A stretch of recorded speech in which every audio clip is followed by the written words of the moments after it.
What a way to start off the 2021 year with a W over the Montreal Canadiens, 5-4 in overtime at Scotiabank Arena. It is weird not seeing fans still there, but a W is great nonetheless, no matter what it looks like, because the first game of the year, and especially without preseason for both teams, it's going to look sloppy. But the Leafs come out on top, the overtime winner for Morgan Rielly, and let's break this puppy down. And people are going to say right away, well, it wasn't a very pretty game. They made lots of mistakes. And I'm thinking to myself, it's the first game of the year. You didn't even have a schedule in place less than a month ago. So I got to give all these teams credit for jumping in there and playing well. And the Leafs, they came out on top. That's really all I care about. First period, the Leafs really didn't have anything going early on in this hockey game. It was all Montreal. They had a couple power plays in this one early on in the game. And Nick Suzuki scores 12:49 into the first period to make it a 1-0 game. And we're like, this is not very good. It was a terrible angle shot, but a great shot by Nick Suzuki. Is it Nick Suzuki? Yeah, Nick Suzuki. Ryan Suzuki's the other one. But now you're down 1-0. And it's not what you want to eat. You can't clear the guy out in front. Gets a deflection, goes off the post, goes to the sideboards, and Suzuki makes a nice shot. But you got to get that rebound. Either way, you're down 1-0. All right? 3 minutes after that, the Leafs win the offensive zone draw, and that is so crucial in any hockey game. If you can win an offensive zone draw, it sets you up for success, really. And Nielander gets the puck about the top of the circle, gives it back to the point to Justin Holl, who kind of swings around the other side, drops it back for Nielander, who's kind of at the point at this time, and he just grips it and rips it. A one-timer from Nielander, and, that's what you love to see. This is stuff that we did not see last year. You didn't see them just trying to take a shot and see what happens. Nielander just gripped it, ripped it. There was screening in front. Price couldn't see it, and it finds the back of the net. We're tied at 1. Hall and Tavares grab assists on the play, and we're tied. That's what you want to get. You want to get the first goal out of the way if you're the Toronto Maple Leafs, and you did that right there. Beautiful. And he looks like you're going to go into the first intermission, tied 1-1. That's okay. No, Josh Anderson scores with 24 seconds left to give the Montreal Canadiens the 2-1 lead. And that is not the way you want to end that first period. We go to the second period. The Leafs take another penalty. I think it was their third in this game at that point in time. And Thomas Tatar scores 7:20 in to make it a 3-1 lead for the Habs. And was that the one in the breakaway that squeezed through Anderson? I can't remember which one. There was 2 squeakers, and Freddie, you got to get those. Now, one was a breakaway. I think that was the Thomas Tatar goal, which you can't really blame him too much for that. Or it was the Josh Anderson goal at the end of the period. I can't remember which one it was. But you're down 3-1 now midway through the game. You got to find some offense.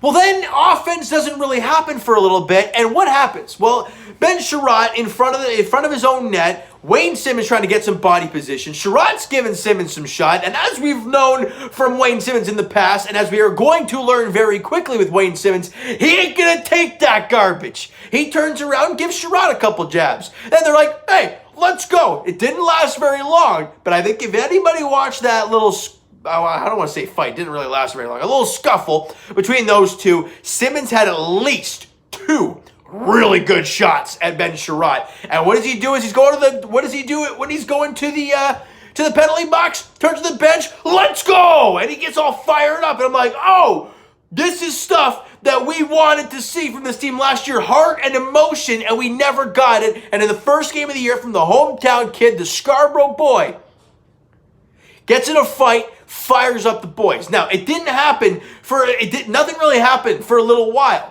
Then the Montreal Canadiens start getting penalty stupid. I think Suzuki takes a penalty. Then right off the ensuing draw, the Leafs lose the draw. It goes back to Weber. He looks to go off the boards and get it out. Problem, you miss the boards. It goes into the stands. That's another penalty. Delay a game. 2-man advantage for basically the rest of the second period for the Toronto Maple Leafs. All right, hey, you're down 3. I can't remember if both power play goals happened at that time. I can't remember exactly. But all I know is that William Nielander, unbelievable. I think it was at the 5-on-3 goal. I could be wrong.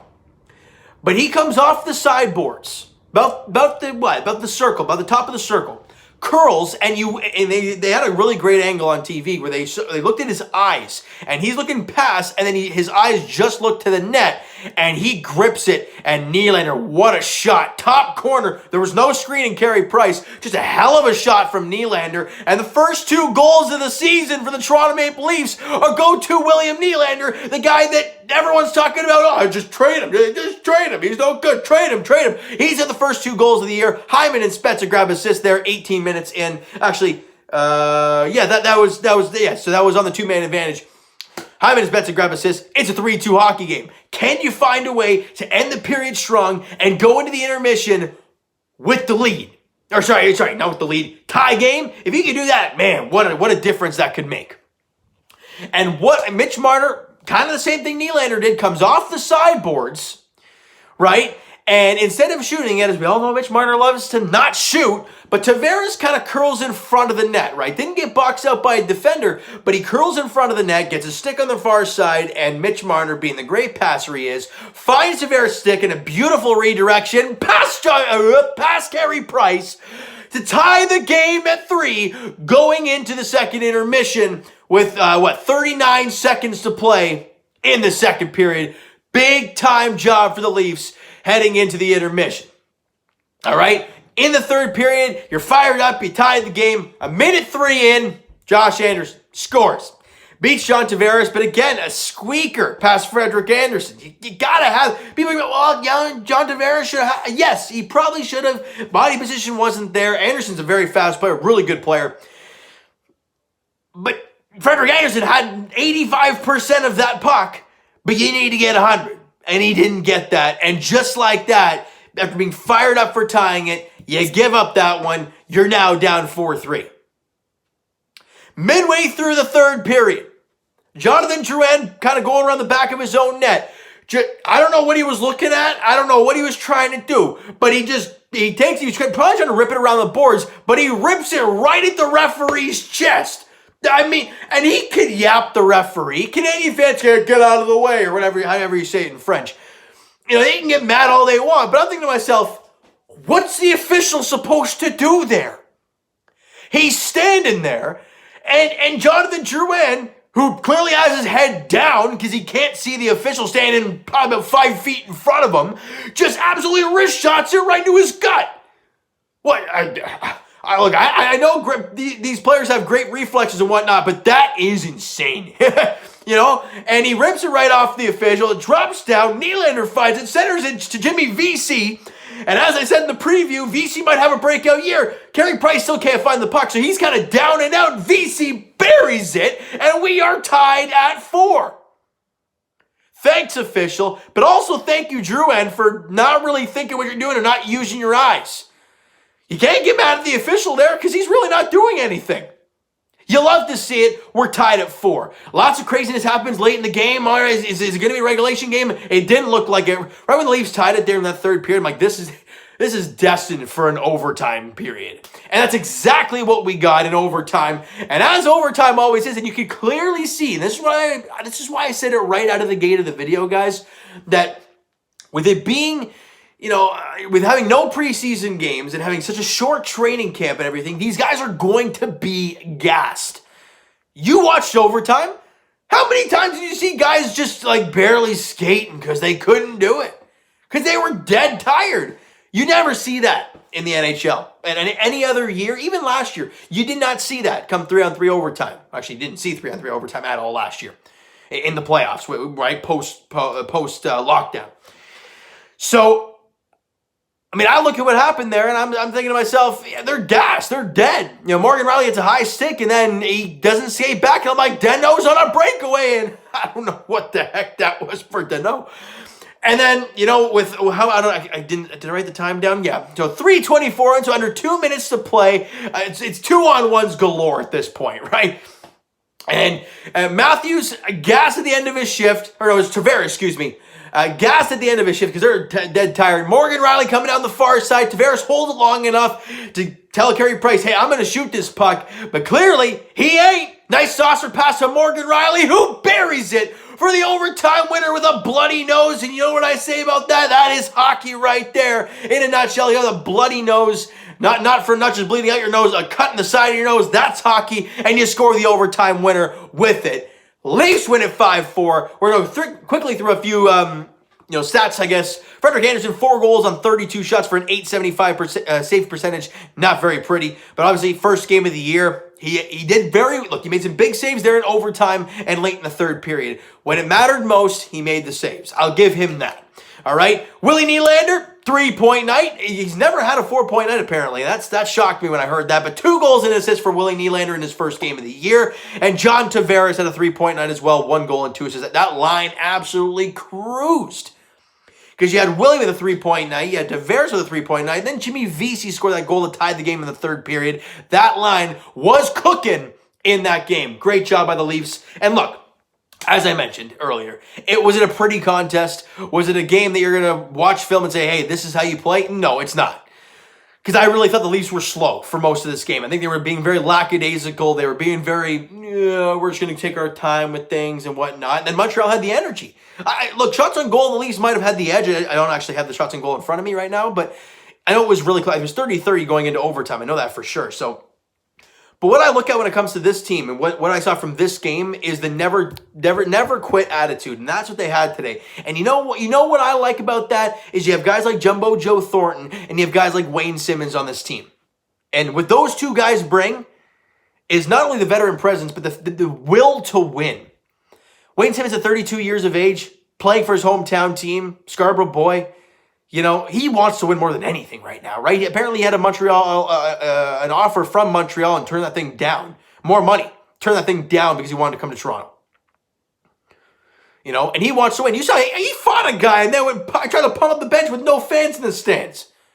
That's a guy who wants to win. And you know how many years Joe Thornton has played in the NHL. That guy wants to win. And to see this team not quit and come away with 2 points, you got to give them credit for that. Was it a picture-perfect game? No. But it's 2 points, and as we all know, in the regular season, that's all that matters. Getting a W and moving on. All right? So, Leaf fans, the next contest for the Toronto Maple Leafs, I think is on, I want to say it's Friday against Ottawa. I think they play back-to-back Friday and Saturday against the Sens. I don't know. I don't think they play another one. I don't think. No, they would. They play 4 straight days if that was the case. If they play tomorrow, so they don't play tomorrow. Then they play Friday against the Ottawa Senators. All right, in game 1 of the back-to-back. All right, and the Sens. Look, you cannot count that team out. That team has gotten a little bit better. They're gonna have Tim Stützle on that team. We saw him in the World Juniors, and he was extremely good. No matter what, the Leafs should win those games. But obviously, as we've all learned watching hockey, that's a great thing about the National Hockey League. You never know who's going to win on any given night.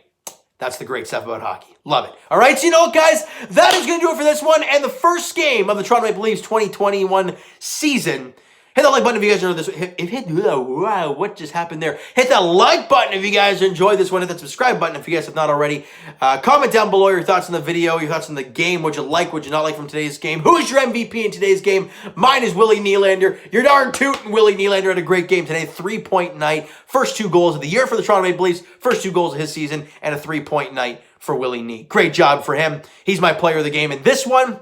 All right, Twitter is down below for myself, guys. Follow, send me a DM, all that great stuff. Also, the Instagram page is down in the description, so follow up there if you've not done so already. And I will talk to you guys Raptors edition tomorrow, 7:30 tip-off at Amalie Arena in Tampa, Florida, as the Raptors take on the Charlotte Hornets. The Raptors are 2-8.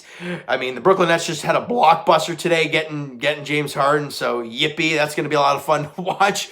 But for the Raptors, what does that mean for them? The Cavaliers have an abundance of centers. Do they go out there and get a Jared Allen or an Andre Drummond? Because they have an abundance there. I don't know what's going to happen, guys. All we know is that they play Charlotte tomorrow. All right, 7:30 tip-off there, looking to get a win and feel good about themselves. That's really all there is to it. And as for the Leafs, as I mentioned, they play against the Ottawa Senators there on Friday night. Looking to continue the season strong and build on this victory because you want to continue to get better as the season goes along. Great job today, getting 2 points no matter what. And now you go into Friday against the Sens for Game 2. All right, so thank you guys so much for listening and watching. Hope you guys enjoyed the video. Talk to you guys then.